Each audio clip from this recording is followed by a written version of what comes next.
کہ جن کے بارے میں آپ یہ ساری محبتوں کا فرما رہے ہیں کہ یہ سب کچھ لکھا ہوا ہے، سب کچھ ہے، انہیں کے بارے میں قرآن کی آیات بھی کہیں؟ یہ سارے واقعات، خاص طور پہ نماز پڑھنا اور محبتوں کا اظہار، یہ سب چیزیں ہیں حضرت زہرا کی ناراضگی سے پہلے، اور وہ ہوا ہے نبی کی رحلت کے بعد۔ صحابہ کرام اور خلفۂ راشدین پہ میں آیا ہوں۔ صحیح۔ قرآن مجید میں سورہ سجدہ، سورہ آل عمران، سورہ الفتح، سورہ توبہ، سورہ حشر، سورہ مائدہ، سورہ احزاب اور کئی جگہوں پر صحابہ کرام کی فضیلت بیان ہوئی ہے۔ بے شک۔ اب حضرت علی نے رضی اللہ تعالیٰ نے خطبے میں کہا اس امت میں بہترین افراد ابو بکر اور عمر ہیں۔ یہ محمد الکینی اصول کافی کے ترجمے الشافی میں ہے، آپ کے اس میں ہے۔ حضرت علی رضی اللہ تعالیٰ فرماتے تھے ہم نبی کے ساتھ ہیرا پہاڑی پر تھے، اچانک پہاڑی ہلنے لگی، حضور صلی اللہ علیہ وسلم نے فرمایا رک جا، تجھ پر نبی، صدیق اور شہید کھڑے ہیں۔ حضرت علی نے حضرت ابو بکر صدیق کے بارے میں فرمایا ان کی اتباع کرنے والے کے لیے نجات ہے، ان سے عداوت رکھنے والا کافر اور ہلاک و برباد ہونے والا ہے۔ نواسخ و تواریخ میں معروف شیعہ مورخ احمد بن ابی یعقوب لکھتے ہیں، حضرت ابن عباس سے یہ مروی ہے، رسول اللہ صلی اللہ علیہ وسلم حضرت علی کے چچیرے بھائی حضرت ابو بکر، یعنی یہ حضرت ابن عباس جو رسول اللہ صلی اللہ علیہ وسلم حضرت علی کے چچیرے بھائی تھے، حضرت ابو بکر تمام صحابہ میں تقوی و طہارت میں برتر مقام کے حامل اور زاہد و پاکیزگی میں سب سے بلند تھے۔ معروف شیعہ مورخ احمد بن ابی یعقوب لکھتا ہے کہ حضرت عمر فاروق سے ام کلثوم بنت علی کی شادی ہوئی اور 10,000 دینار حق مہر مقرر ہوا۔ سید مرتضیٰ الشافی میں فرماتے ہیں کہ وہ ابو بکر اور عمر سے بڑی محبت کرتے تھے، جب حضور کی قبر مبارک پر آتے تو رسول اللہ صلی اللہ علیہ وسلم پر سلام پڑھنے کے ساتھ ساتھ آپ دونوں پر بھی سلام پڑھتے۔ حضرت علی نے حضرت ابو بکر صدیق کے پیچھے نمازیں پڑھی اور ان کے تحائف قبول کیے۔ حضرت علی کے بیٹے کا نام عمر، حضرت حسن کے بیٹے کا نام عمر، حضرت زین العابدین نے اپنے بیٹے کا نام حسن رکھا۔ ابو سفیان اور رسول اللہ صلی اللہ علیہ وسلم کے چچا حضرت عباس کی دوستی کے چرچے رہے۔ رسول اللہ صلی اللہ علیہ وسلم کی 4 بیٹیوں میں سے 3 کی شادیاں بنو امیہ میں ہوئیں۔ حضرت فاطمہ کے ساتھ رضی اللہ تعالیٰ عنہ کے ساتھ حضرت علی سے شادی رسول اللہ کے حکم پر گواہ بنے کون؟ حضرت ابو بکر صدیق۔ یہ ابو جعفر طوسی المالی طوسی جلد 1 میں۔ حضرت اسمہ بنت امیس حضرت علی کے سگے بھائی حضرت جعفر بن ابی طالب کی زوجہ تھیں، آپ کا انتقال ہوا تو حضرت ابو بکر صدیق سے شادی ہوئی۔ ایک بیٹا پیدا ہوا جس کا نام محمد تھا، جسے حضرت علی نے مصر کا نگران مقرر کیا۔ حضرت ابو بکر کی وفات کے بعد حضرت علی سے شادی ہوئی، بیٹا یحییٰ پیدا ہوا۔ اچھا، حضرت علی کے بیٹے کا نام ابو بکر، حضرت حسن کے بیٹے کا نام ابو بکر، حضرت امام حسین کے ساتھ شہید ہونے والوں میں علی اکبر، عبداللہ اور ابو بکر، زین العابدین کی کنیت ابو بکر، ابو موسیٰ کاظم کے بیٹے کا نام ابو بکر، اور 5ویں امام محمد باقر نے حضرت ابو بکر صدیق کی پوتی سے شادی کی۔ کلینی نے اپنی کتاب اصول میں یہ لکھا ہے، اس کے باوجود حضرت عمر، حضرت ابو بکر، حضرت عثمان، اللہ ان پہ راضی ہو ان سے اور راضی ہے اللہ ان سے، یہ جو تکفیر، یہ جو کہ ابھی بھی آپ سمجھتے ہیں کہ جس حضرت علی نے ان کے پیچھے نمازیں پڑھی، ان کو خلیفہ مانا، ان کے بچوں کے اپنے بچوں کے نام ان کے رکھے، رشتے کیے آپس میں۔ اس کے 3 جواب ہیں۔ سب سے پہلا تو یہ جتنی روایات ہیں تقیہ پہ حمل ہوں گی۔ دوسرا جواب ابھی میرا اگلا موضوع تقیہ ہی ہے۔ دوسرا جواب اس کا یہ کہ یہ ساری جتنے بھی آپ نے چیزیں پڑھی ہیں یہ سب دروازہ جلنے گرنے بی بی کی ناراضگی سے پہلے کی روایات ہیں۔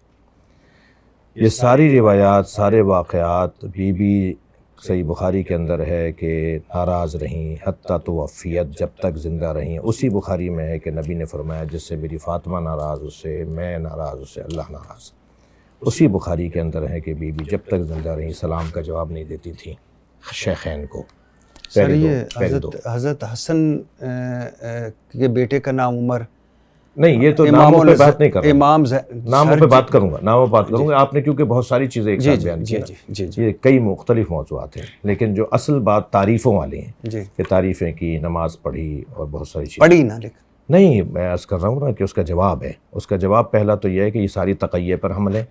دوسرا جواب اس کا یہ ہے کہ یہ ساری روایات بی بی کے ناراض ہونے سے پہلے تقیہ کو اب ذرا واضح کر دی، کیونکہ اللہ میرا کہ کسی نقصان سے بچنے کے لیے اپنا عقیدہ چھپا کر کسی دوسرے عقیدے کا اظہار نہیں ہے، یہ نہیں ہے تقیہ، یہ نہیں ہے تقیہ، یا حق بات چھپانے اور جھوٹ بولنے کا نام یہ بھی تقیہ نہیں ہے، یا اصل بات چھپانے اور چھپا کر کچھ اور کرنے کا نام تقیہ نہیں، سامنے والے کی استعداد کے مطابق بات کرنے کو تقیہ کہا جاتا ہے۔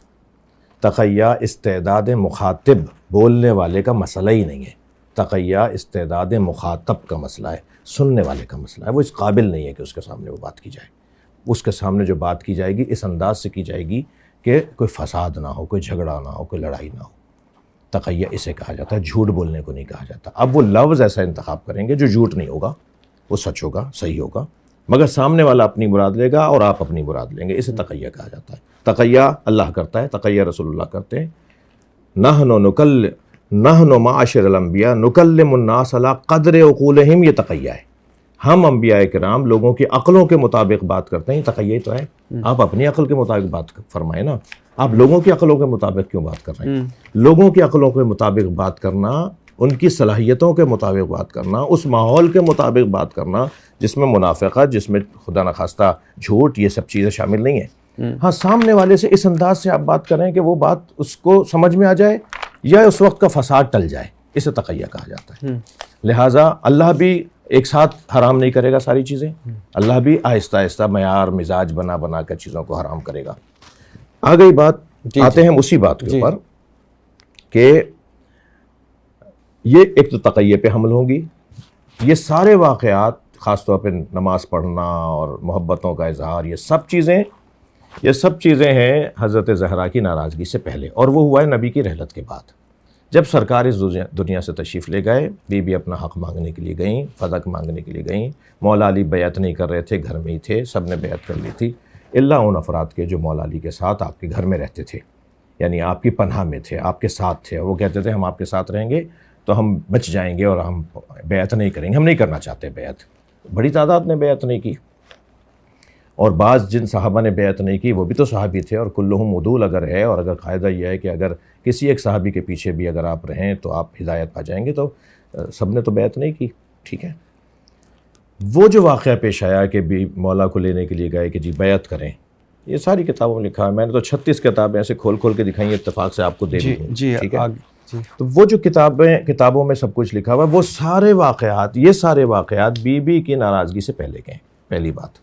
دوسری بات یہ ہے کہ جن کے بارے میں آپ یہ ساری محبتوں کا فرما رہے ہیں کہ یہ سب کچھ لکھا ہوا ہے، سب کچھ ہے، انہیں کے بارے میں قرآن کی آیات بھی کہیں، انہیں کے بارے میں کہیں جو نبی کی آوازوں پہ آواز اونچی کر رہے تھے، جن کے لیے قرآن نے کہا ان کے اعمال حبط ہو گئے، ان کو پتہ ہی نہیں ہے، جو نبی کی توہین کرنے والے، جو نبی کو عصیان کا الزام دینے والے، جو نبی کو کاغذ قلم نہ دینے والے، وہ بھی تو یہی کچھ افراد ہیں جن کے بارے میں یہ ساری تعریفیں ہیں۔ تو ان سب چیزوں کو جوڑیں گے تب جا کے ہم نتیجے تک پہنچیں گے، ایک بات۔ دوسری بات یہ کہ جو نام رکھنے والی بات ہے، تو سوال یہ ہے کہ ائمہ اہل بیت تو بہت اونچا ان کا معیار ہے۔ ائمہ اہل بیت ناموں کے کاموں میں آ کر، ناموں کے مسائل میں آ کے نہیں الجھیں گے۔ اہل بیت نام تو ذاتی طور پہ برا نہیں ہوتا، یزید نام کون سا برا ہے؟ کربلا میں ایک یزید ہے، وہ رحمت اللہ علیہ ہے، اور امام حسین کو مارنے والا ایک یزید ہے، وہ لعنت اللہ علیہ ہے۔ میں اپنا عقیدہ بیان کر رہا ہوں جی، لیکن تو نام سے سر کوئی یزید رکھتا تو نہیں آج۔ نہیں، مراد یہ ہے کہ نام تو ذاتی طور پہ برا نہیں ہوتا، کردار ہوتا ہے جو۔ سر کتنے لوگوں کا نام آج یزید ہے یا شمر رکھا گیا ہے؟ کسی شیعہ نے رکھا ہے؟ میں نے تو مکے میں دیکھا ہے کہ یزید کے نام سے اشارہ ہے۔ شیعہ نہیں، شیعہ نہیں، آپ کہہ رہے ہیں نہیں رکھتے، رکھ رہے ہیں لوگ۔ نہیں، میں شیعہ کی بات کر کراچی میں کتاب لکھی گئی ہے یزید رحمت اللہ علیہ۔ سر میں شیعہ، وہ شیعہ نے لکھی؟ نہیں، شیعہ نے نہیں لکھی، آپ تو کہہ رہے ہیں کہ نہیں رکھا جاتا۔ میں میرا سوال ہے کہ کتنے شیعوں نے اپنا نام یزید یا شمر رکھا ہے؟ شیعہ تو نہیں رکھیں گے، نہیں رکھیں گے، تو کیوں رکھیں گے؟